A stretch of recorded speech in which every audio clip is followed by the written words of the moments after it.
What's going on, everybody? And I hope you're enjoying your Victory Monday. This is MYG Jeffy T 85, and I'm just here to talk about the New York Giants after coming off their 19-16 victory over the Carolina Panthers yesterday at MetLife in front of a very, very raucous MetLife crowd. The New York Giants came out there and they sent the crowd home happy with the type of performance. Yes, it wasn't pretty. Yes, it wasn't out there with an explosive offense. Yes, there were some mistakes. Yes, there's still some things that need to be corrected. But when it came down to the matter of fact, when you needed the team to go out there and close the deal and make the clutch plays when necessary, the New York Giants went out there yesterday and they made the plays. Special shout-outs. I'm going to say first, Daniel Jones. He wasn't great yesterday. Daniel Jones had one of those Daniel Jones-like games. It wasn't all his fault, though. The offensive line, once again, was a work in progress. They were missing, so the offensive line wasn't great. The pass protection was bad. DJ was pretty much running for his life a lot. Daniel Jones also had made a couple of throws that were very suspect. But at the same time, Daniel Jones also made some really nice throws, including a big third down play in the middle of the field during the beginning of the third quarter to Richie James for a first down, which led to that first touchdown for the New York Giants when they drove down the field. And he hit a wide open Daniel Bellinger out of the flat on a wheel route to the left side, and Bellinger, for his first catch of the season, ends up scoring a touchdown. Daniel Jones looked good on that. And then can we also talk about the fact on the last real possession for the New York Giants, Daniel Jones went out there, he was given the ball in his hands on fourth down, and Daniel Jones made the right decision and ran up to the middle of the field with a wide open space, didn't try to force the ball to anybody else, didn't panic in the pocket. He saw the hole, pause, in front of him, and he ran up and got the first down to pretty much clinch the New York Giants' victory yesterday against the Carolina Panthers. And you have to give credit where credit is due. Daniel Jones went out there with the game on the line. No, he wasn't great. He might not even be very good. But what Daniel Jones did is he put the team on his back, and he made the plays necessary to help this team win. And he came up in the clutch when asked. He didn't fumble the ball. He didn't throw a pick at the end. He didn't turn the ball over. He saw the open lane in front of him. He ran up the middle, and Daniel Jones helped win this game. I want to give another special shout-outs to guys like David Sills, Richie James, O'Shane Zimenez, Tamon Fox, Jahide Ward, Dane Belton, Xavier McKinney, Darnay Holmes, Adoree Jackson, Julian Love. You guys right there, every guy that I named, all you guys went out there yesterday, and each one of you guys made the key plays. You guys are, besides McKinney, most of these guys are not well-known names. Adoree Jackson aside too. They're pretty much good players to good, solid veteran players and young guys that were tasked to try to hold down the fort and be good key contributors on this team, and that's exactly what they did. Dane Belton, coming in as a rookie in his first game in the NFL, played a whole bunch of snaps as that free safety and did a solid job in coverage over the middle. Yes, he got beaten one or two times. You're expecting that for a kid in his first game in the NFL. But overall, I thought Dane Belton had a very good game. Julian Love and Xavier McKinney were all over the place by the box. They were in the box in the zone. Xavier McKinney was literally all over the place. He had a couple of knockdown passes in front. He had solid coverage, and Julian Love just went in there and he had arguably one of the biggest plays in the game with that sack on Baker Mayfield during a third down play, which pretty much took the Carolina Panthers out of any chance of scoring in their opportunities. David Sills and Richie James, two guys that we didn't think would be big-time contributors in this offense. David Sills led the team in snaps at wide receiver, and he went out there and had a couple of big catches on third down. Yes, he made some mistakes, but also David Sills went out there and made some key plays. Richie James right now leads the New York Giants in receiving for the New York Giants. Not Kenny Golladay, not Kadarius Toney, not Sterling Shepard, not Darius Slayton, not that Wan'Dale Robinson. Richie James right now leads the team in receiving. And you know what? Richie James just going out there, and he's done the job. He's become a security blanket in the middle of the field for Daniel Jones, and major credit to a guy like Richie James. O'Shane Ximines, the punching bag, or one of the punching bag for the New York Giants for the past few seasons after he came out of Old Dominion back in 2019 as a third-round rookie. He's been a guy that the Giants have been waiting to see what this guy can bring to the table. He's been inconsistent, injury-prone, and hasn't gotten it done. But for some reason this year, in his contract year, in his fourth season, O'Shane Ximines has come out and he's played fantastic. Got to be real about it. And I've been one of big detractors of O'Shane Ximines. And all that guy has done is he's gone out there and he's played great. He's knocked down passes. He's harassed the quarterback. He's gotten a couple of sacks so far. He's played good on the run side. O'Shane Ximines has been great. And if he continues to play this well, and we're going to be getting Kayvon Thibodeau and Azeez Ojulari back, O'Shane Ximines is going to be a great third pass rusher. And I am not afraid to say that. Kudos to O'Shane Ximines. I'm sorry I disrespected you. You know what? You shut me up and you shut everybody else up. Good job by you. I'm happy to see it. Jihad Ward is another guy that has just quietly put together a solid season so far for the New York Giants. He's done very well in terms of the run defense. He's also knocked down some passes. He's even gotten some pressure on the outside. Good job by Jihad Ward. Dexter Lawrence is another guy that's playing very well in the run game, playing very well and disrupting the quarterback. And the inside with the defensive tackle position. Adoree Jackson right now is playing like the best cornerbacks in football. No team is passing on him. Obviously, it has to do with the fact that the Giants were playing a rookie at the other side of the boundary in the cornerback position. But kudos to Adoree Jackson. He's playing great. I'm going to say it right now. Andrew Thomas is going to be a Pro Bowl player this year. He right now, after 2 weeks, and yes, it's 2 weeks out of 17 weeks so far, Andrew Thomas right now is the highest graded PFF score for offensive tackles at 87.5. Andrew Thomas has literally been a brick wall. And I was saying yesterday that I thought Andrew Thomas didn't have one of his best games, and he still performed pretty well. That's how good Andrew Thomas is. Andrew Thomas is on his way to becoming the best left tackle, or at least the top 10 left tackle in this league. That's how good Andrew Thomas is, and major praise to him.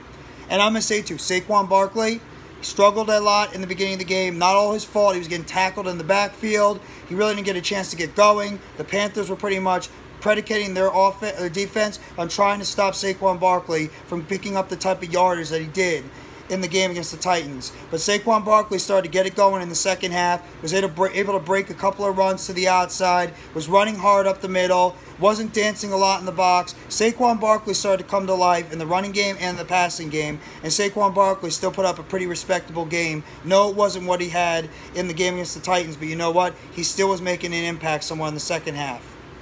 Sterling Shepard is another guy. Wasn't great yesterday. Didn't get targeted a whole lot. Think he led the team in catches with 6.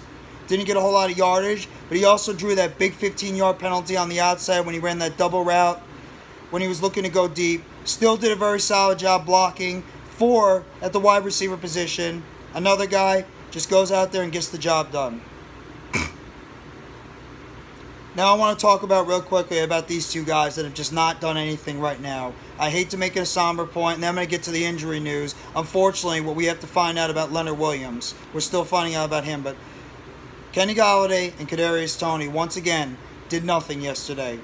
Kadarius Toney, I understand, is coming off a hamstring injury, and the Giants might be playing it cautious right now with Toney, with the fact they don't want him to go out there and possibly injure that hamstring even more. So maybe the Giants are eliminating his snaps right now. But Kadarius Toney had 2 catches for 0 yards, including a drop pass that was right in his hands that could have picked up the first down. Kadarius Toney right now, psychologically, it's just he's not getting it done.